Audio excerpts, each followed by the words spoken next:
Did it say it's recording? Yeah. It has. Okay, great. Well, thank you. So this is John Kinch with Michigan Energy Options, and I have not only wonderful energy experts on this conversation tonight, but also really wonderful board members of Michigan Energy Options. So I want to be fully transparent about that. But these are folks that have perspectives on the energy sector that I think for students in the sustainable energy wins competition will find valuable in terms of their perspectives.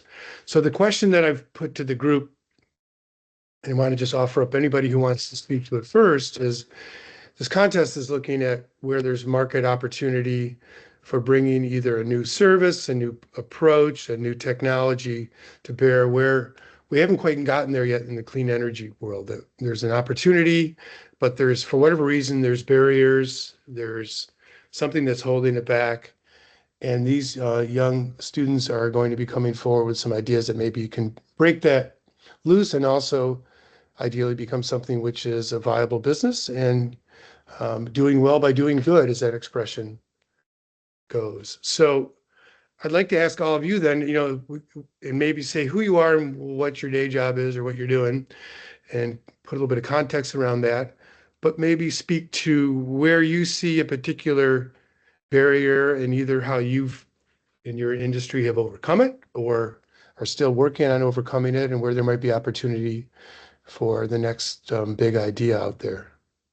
So anybody feel free to start and we'll go from there. Thank you.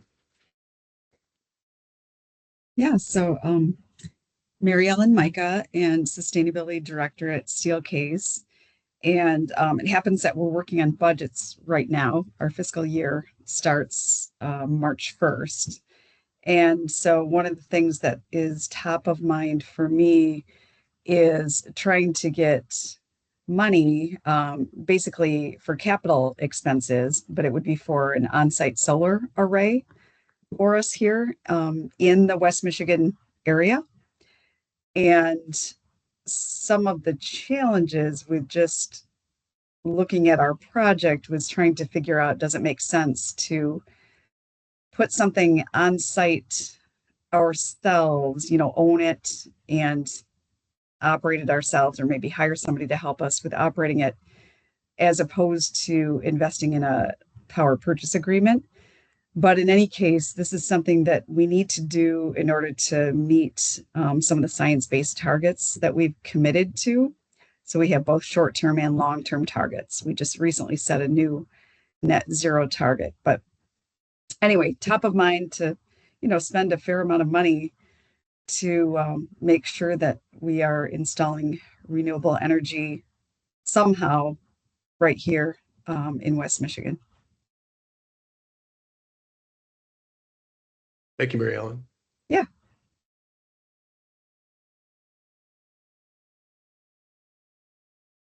I can go next. So my name is Kate Wyckoff. I am currently the Vice President of Program Operations for the Collective Clean Energy Fund, which is a green bank that services EPA Region 8 primarily, although we are nationwide. Before that, I worked for the green bank in Michigan called Michigan Saves. And largely my day job is trying to creatively operationalize and come up with different ways to leverage public funding into private investment.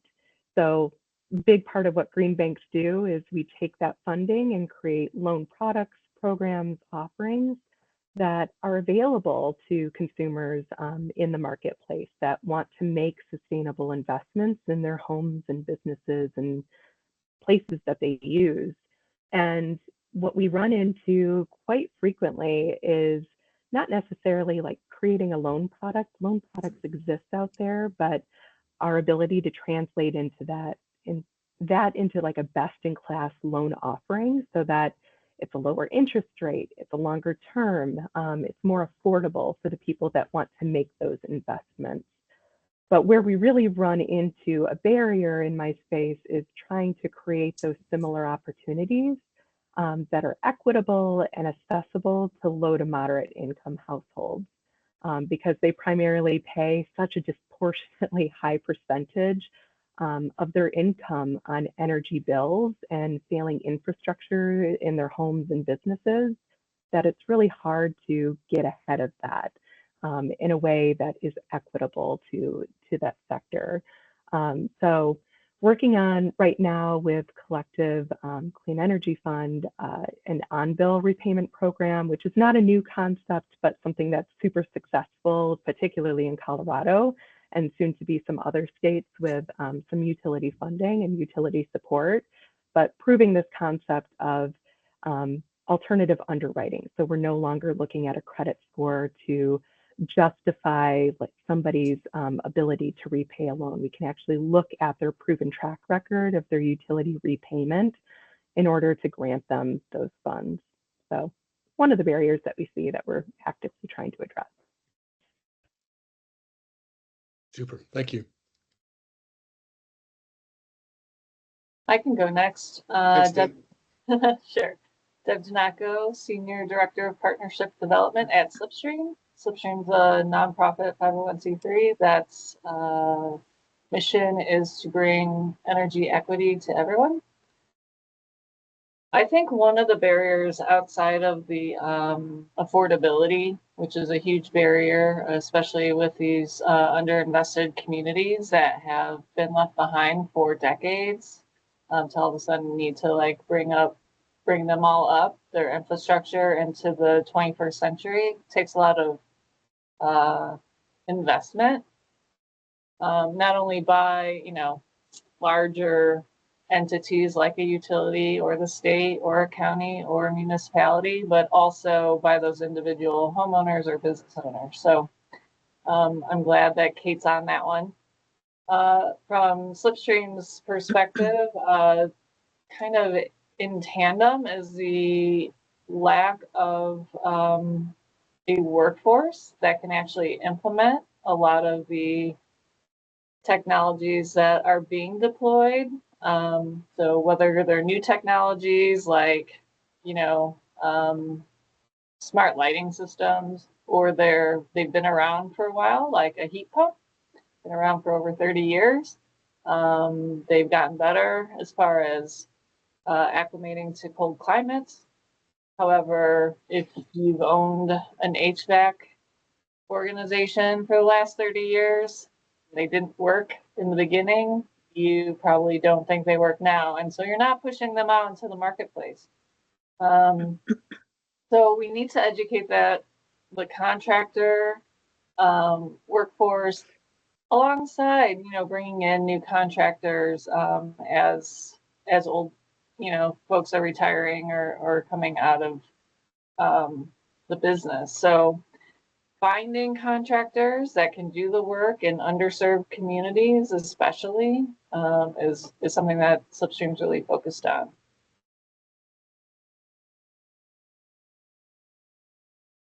Thank you much. Go ahead, Laura. Chivalry's not dead totally, but Yeah. Okay. Hi. Hello, Laura Chappelle. I'm currently with the Potomac Law Group, a law firm originally out of DC. My background was young staff attorney in the both Senate and House in the Michigan legislature. I also worked as an attorney for Speaker of the House and Governor John Engler, focusing on energy issues, and he appointed me as chairman of the commission back in 2000. So I've been around the energy area for a long time.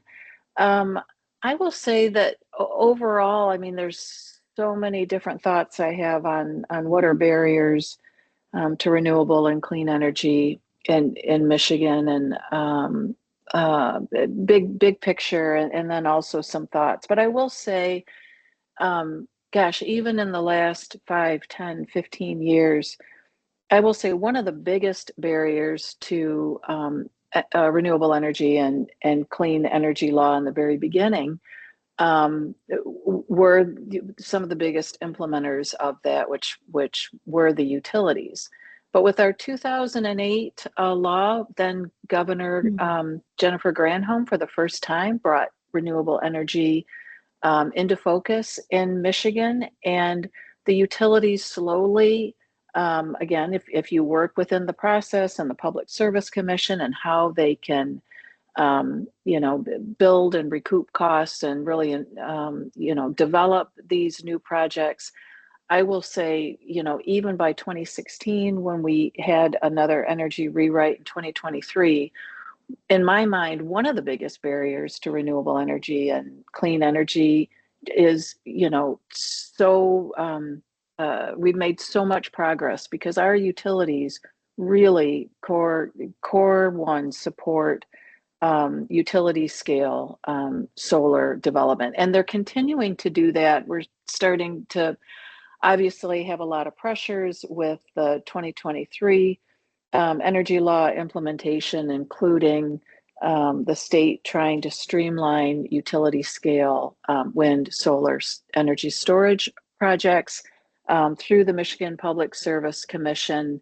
That particular implementation and law, if you will, has been appealed by about 80 townships and counties into the Court of Appeals. We were thrilled recently that the Court of Appeals did not grant a stay, and so the commission can continue on with that. But even when we have questions of new legislators coming in, so new legislative leadership, new federal leadership, in a couple of years, new gubernatorial leadership, I still see our Michigan utilities still embracing renewable energy and clean energy. And that's even, I was kind of surprised to see for the first time in a long time, Consumers Energy is announcing the development of upwards of 2,800 megawatts of new wind energy in the state through their amended renewable energy plan. So I'm rambling. Again, a barrier that I see as has made great strides, but there's still so much work even when you work on litigation and you work through the commission on the administrative process. I will say part of the implementation is still important. Part of, you still have to work with local governments. You still have to work, big businesses really embrace renewable energy and clean energy, but I'd love to see more medium-sized businesses for this to be like Mary Ellen's, but more cost effective for more small and medium businesses to work and develop renewable energy systems as well. So still a lot of work to be done, but I actually am surprisingly giving a really good message for Michigan overall, at least from my perspective, how I've seen renewable energy and clean energy issues, grow and be embraced in the state. Nick, would you like to go or would you like me to? Sure, I'll jump in. You can have the last word for the intro section here. Nick Acapenti, I'm with the Michigan League of Conservation Voters. I'm in my 8th year there. Essentially a policy and advocacy guy. I do our lobbying in the legislature and come from a long background in the energy field, including short stints at the Rocky Mountain Institute and energy policy think tank. This job that I'm in right now, this role is really exciting because it gives me a chance to look very big picture, and I'm a big picture guy.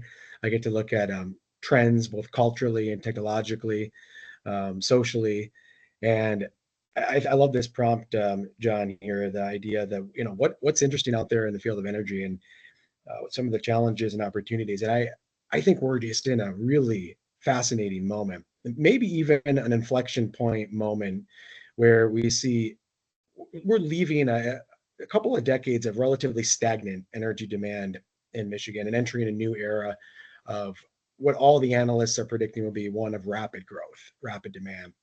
And meeting that challenge, that paradigm, as technology is evolving very quickly, I think is the classic dual-edged sort of opportunity and challenge, just immense on both fronts.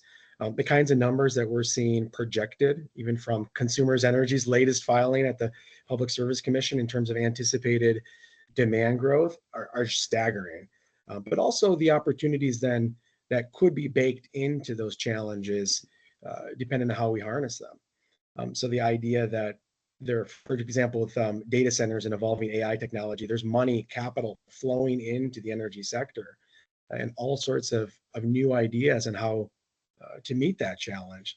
But then that juxtaposed to the existing status quo infrastructure of legacy fossil interests that maybe, for example, in Michigan are represented by coal plants that are currently slated to close, but may not be able to on the same timeline given the rapid need to meet this new demand challenge. Of course, the natural gas infrastructure, both what we're going to do with some of the newly created and proposed natural gas facilities and the carbon associated with existing facilities. How do we sequester that carbon in both natural formations and in the wild itself, in some cases, in the form of trees and soil, and meeting these challenges, if you're a young person today, is the work of generations. And there's so many different ways that you can take it, from soil science to geology to tech opportunities, and in each one of them will be just you'll have the opportunity to engage in the very macro level, like I am, policy and systems and culture, but all the way down to specific tech. And I mentioned data centers already. A part of the reason that they asked the Michigan legislature for a big tax break around them is because the efficiency and the tech of the processing units is moving so quickly that demand curve could start to flatten over time. So I think it's a very exciting moment. It's an inflection point moment, and one that we absolutely have to get right because the climate science demands it. So I'll finish things up here. Chuck Hookham. My day job right now is I'm president of a small consulting firm called Arbor Consultants. Another hat that I wear is I'm the project manager for the City of Ann Arbor's new Sustainable Energy Utility, or SEU, and that's just launching this year. And that's keeping me pretty busy right now on all fronts, including policy and legal and lots of other areas. And then I'm also the project manager for a really cool project in Michigan to talk about Nick's Point, where we're trying to extend the life of an existing coal plant by converting it to biomass. And we're also adding all the equipment and wells to capture 100% of the CO2 that's generated and sequester it. So it's part of a carbon capture initiative that is ongoing in the country to try to reduce how much carbon is removed to atmosphere or exhausted to atmosphere. So lots of different topical areas that I'm involved in, and I'm also involved nationally with codes and standards. So I'm working on, we just issued a sustainable infrastructure standard on how to do this without having the actual cookbook identified. And so when I say cookbook, when you think about sustainability, it's got to balance economic, environment, and social equity, from a balancing act. And it's very difficult to do this. So you have to start bringing in carbon, and how much is the challenge with carbon. So that's an opportunity for the students at Grand Valley to tackle. I think it's an area that a lot of folks are investing their time into, and there's no solution right now. So it's really an important topic, I think, to press forward in. Another one that I'll touch on, which I think is really critical, is distributed energy resources, or DERs. So this is local energy that is close to the local demand. And I think Laura and Nick talked about big picture, large loads. Certainly that's part of our infrastructure. But the better area to really tackle is the local balancing act between supply and demand.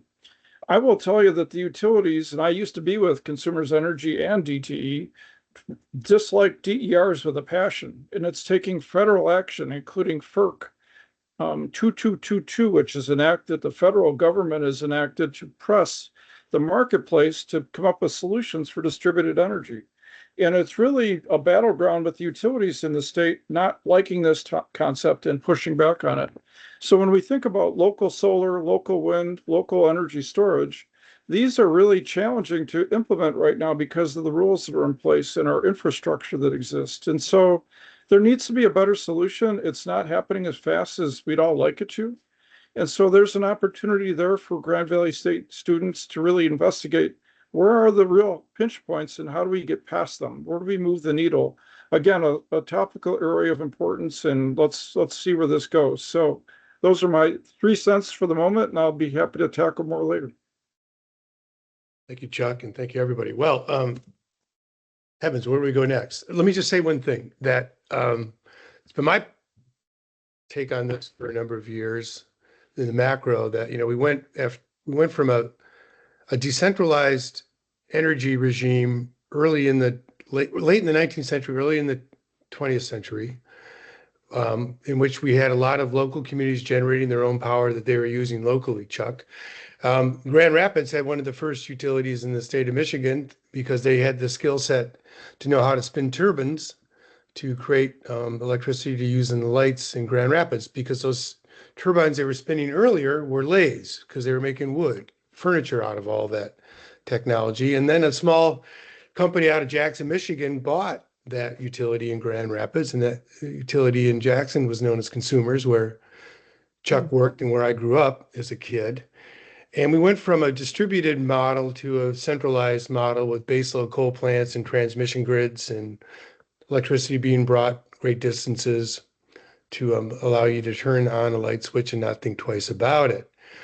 Now where we are is a system in which we've got that infrastructure still there, some of it functioning quite well, some of it aging out, but also then we have 1,000 points of light, so to speak, where we have folks connecting their solar projects to the grid in all kinds of different places. We have congestion, we have capacity, we have all these things going on, and it's exceedingly complex, it seems to me, right now, with where the systems are going or how it's going to be operated. And utilities have been working really hard to both deal with the complexity, but also, frankly, not lose their market share. Because in the past, we have all turned to the utilities to provide us power. Now I could be turning to my own roof to providing that power. And I think the tension I see a lot is where we have an industry, a clean energy industry, that is creative, is bringing technological solutions forward, but we have kind of a legacy, incumbent, established sector that's been used to bringing us that power. And those two sometimes are not necessarily lined up. So I wonder if anybody has any thoughts about that and where the business case comes in for that, because as you know, Michigan is a legacy industrial state, still is a manufacturing state. We're got a lot of clean tech going on in the southeast Michigan and the west side of the state. We have battery plants and we have other kinds of things like that. So there's an enormous opportunity, as Nick pointed out, in that sense. And on the other hand, business is what it is, and it's competitive, and some are going to survive and do well, and others are going to not. So how do you pick a winner with that kind of a dynamic ecosystem? Or do you?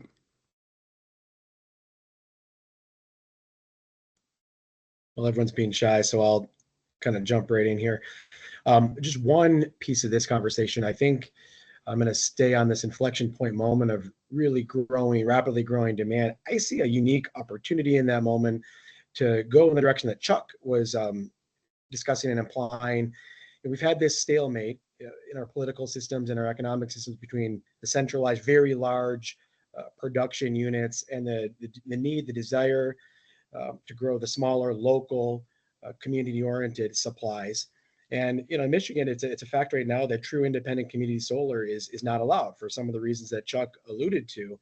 Well, because we have such a rapidly growing demand pie in front of us, for the first time in my career, we have an opportunity where everyone can win. The big utilities can certainly make a whole heck of a lot more money delivering new load, and we can grow those decentralized rooftop scale, community scale type systems at the same time without cutting into market share, because the market is growing so rapidly. So, I work in the legislature a lot, and they're often asked to make difficult choices between stakeholder groups.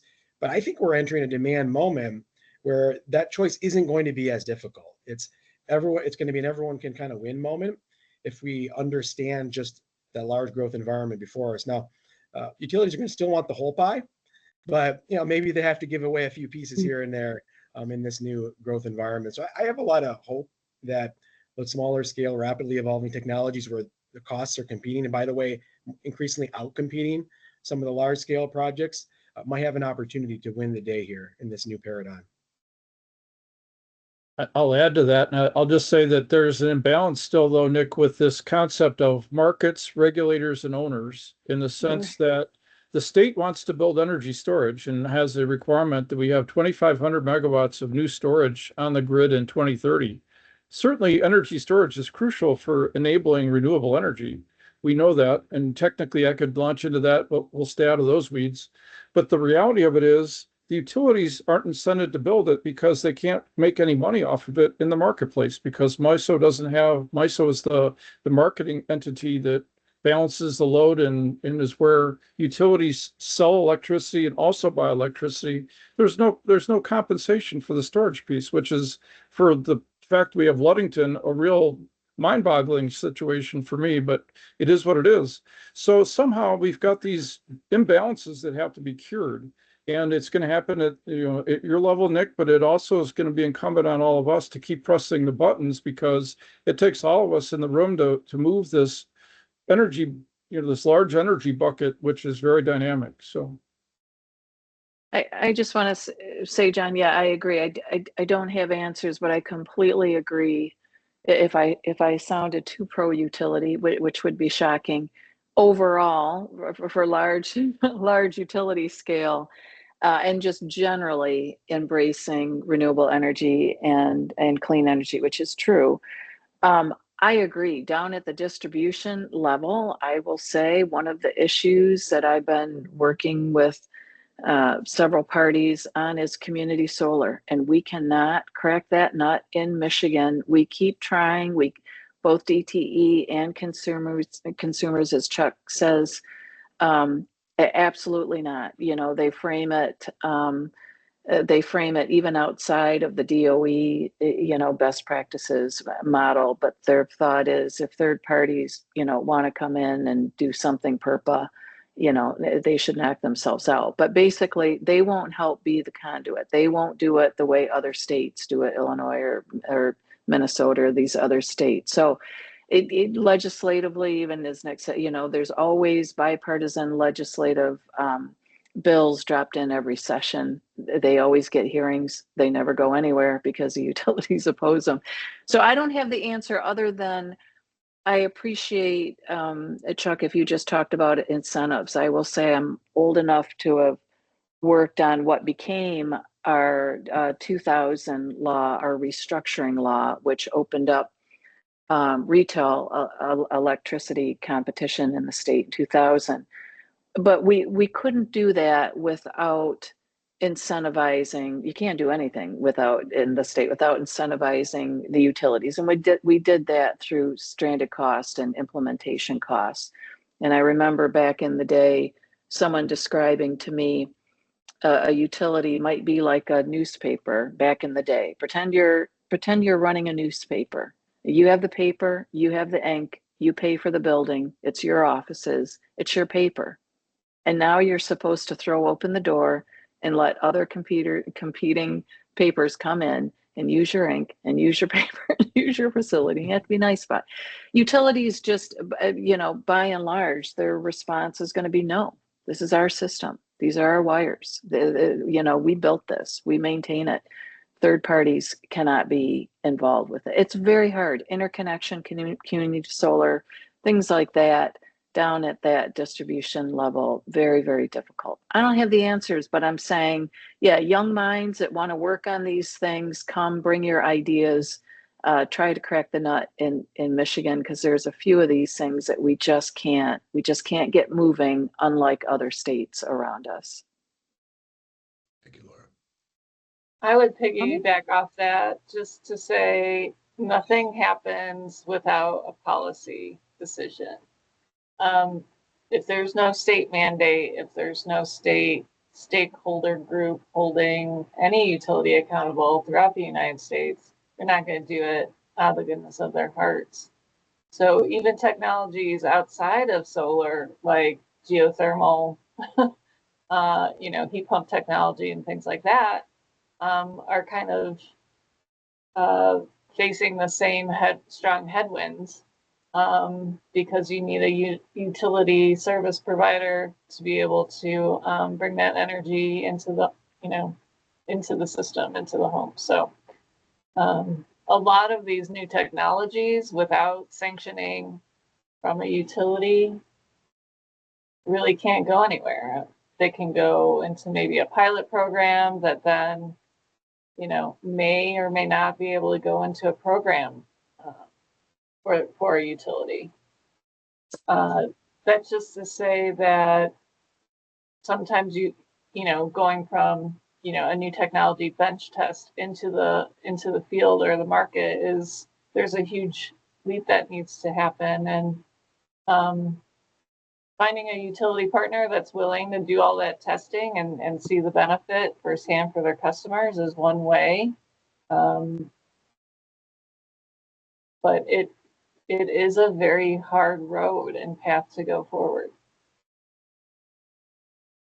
What you're saying there, Deb, is important to say to my students who have teams, and that one of the things we're trying to emphasize is having a team approach in which you have different skill sets. So you might have an engineer on your team, you might have a business person. Having somebody who's got a policy or political science perspective is also an important team member to bringing some kind of a solution forward, because policy absolutely matters. Bell Laboratories invented the solar cell in 1954. It's taken us a while to get there. A lot of that is because there was policy that was not standing it up and was in fact shutting it down. So, the technology was there long, long, long ago. Can you imagine if Jimmy Carter's solar panels on the White House would have taken root in 1978, whatever? So we don't have a national energy policy. There's never really been one. We've got 50 states who all think they do it better than each other. And if you go to another country, like I worked in Colombia and I worked in China, they don't operate that way. It's a collective effort that moves in one direction. Seems in the United States and Michigan and even in local communities is very disparate. Nobody really focuses on what the big finish line is. Everybody wants to do it their way. And somehow that's got to be bridged across, because we tend to bring the East Coast and the West Coast. So like California, what are they doing out there with distributed energy, and saying, why can't we do that in Michigan? And that's one way you can crack the nut that Laura talked about, is figure out best practices and hammer it until it opens up an opportunity. I think we need to think bigger picture as a country and start moving in a direction. And I'll just throw one other thought, which is, natural gas and coal, they're not going to last forever. We're going to run out of those at some point in time where they're going to become uneconomical to recover. We darn well better have a solution which is renewable, or we're all going to be in trouble, our future generations. So now's the time to fix this, because we're starting to slowly run out of those resources. Thanks, Chuck. So we're getting a little bit down to our time. And again, this is a competition coming out of the business school, Seidman Business College at Grand Valley.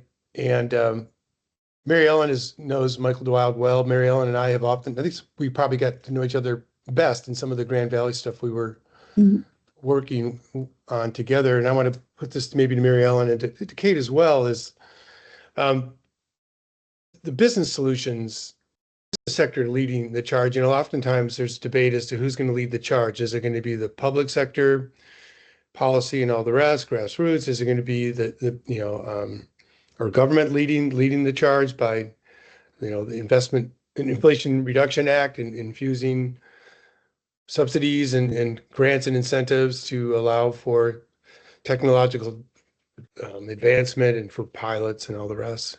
Stuff that nonprofits like my own nod our head and say, yes, please, and Deb's. But what about the business sector, and how might it best lead this kind of thing? Because you're a sustainability director, and Kate, I know that, with Michigan Saves in your past and all the rest, the finding those businesses that are willing to make these kinds of investments, not out of the goodness of their heart, but because it gets past the CFO, is a challenge. So how do you do this? What's maybe one last thing we might say to these young people with their business case ideas? Like, what do they need to overcome in that section of that plan or case that has the big words finance or the word finance across the top. Yeah. Yeah, it absolutely, it needs to be economical. I mean, in the end, of course, it's important if a company has certain sustainability goals that they're going after, but the project still needs to make sense from a financial perspective. And I know in Michigan, it's a little more complicated than in a lot of other states because of how we're partially deregulated. You know, how some companies are in the choice program, others are not. So it's not necessarily a level playing field when you're making comparisons to what you would otherwise pay for energy from the utilities. But still, I think there are opportunities for people to save money by going with renewables, you know, regardless. So I would hope that other companies would look into that as well, like that their size, you know, even if it's a small company, that wouldn't limit them or scare them off from considering projects. You know, then of course there are the other issues of size limitations and, you know, behind the meter and all that kind of thing. But still, as long as you can get creative and get some assistance with the project, there are projects that make sense from an economic standpoint, even if they weren't driven by anything to do with sustainability. So I don't know. Yeah, no, great. Yeah. Yeah. I mean, I'll add on to that, Mary Ellen, that, you know, it's really easy to think about, especially when you're in front of those people who are in charge of making those business decisions, the CFOs, to say all the ways and reasons why we shouldn't. And it's our job to step in and say how we can.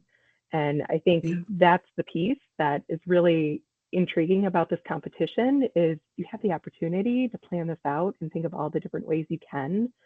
And we're at a very great spot right now as far as economic opportunities that are available through the Greenhouse Gas Reduction Fund, through the Solar for All competition, the Clean Communities Investment Accelerator, and the National Clean Investment Accelerator, or Investment Fund, all the acronyms.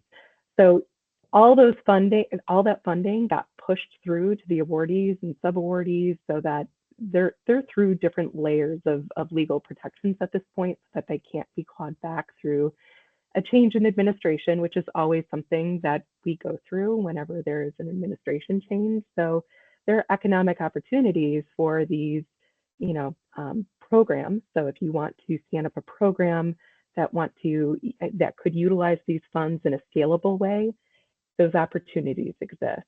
Or if you are a business or have a special project at that very granular level, and you need some sort of opportunity, there are avenues for you to pursue that.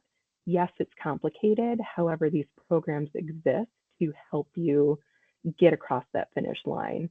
And you don't need necessarily, I think one of the reasons why green banks in particular are pretty successful with how they're established and how they work with folks is that you have this cross-sector partnerships between a nonprofit organization, public financing, private financiers, where you make it a win-win-win solution for everyone. And at the end of the day, you're able to push out a product or a program that at a grander scale works for more people seeking funding to get these projects done. So any sort of cross-sector partnership within this competition that especially involves the utility winning at the end of the day is going to be a bonus. But those are different avenues you could pursue. Thank you, Kate. That's great. Well, we are at time. Unless somebody has any last words, I will excuse you, busy people, and look forward to. I think we actually have another board meeting conversation before we actually meet as a formal board next month, don't we? I don't know. I'd have to check. I would just say to all the business students that if you make a business case for renewable energy, it will happen. Um, Mm. if in a capitalistic society, which we all function Yeah. in, if you, however you can make money for either the utility, the implementation contractor, the transmission organizations, all across the board. If you can find the business case and bring it into policy and bring it into, you know, the bottom line of those operating utilities, then you can do anything.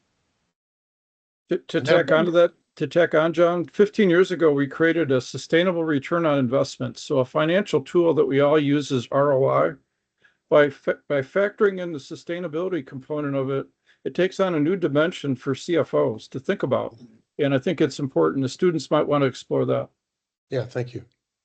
Business case and communication, Jen. Just, sell like anything else. Sell your product. Figure out how to get past the stumbling blocks, but then you still got to sell it and keep on selling it, and that's how you get the buy-in.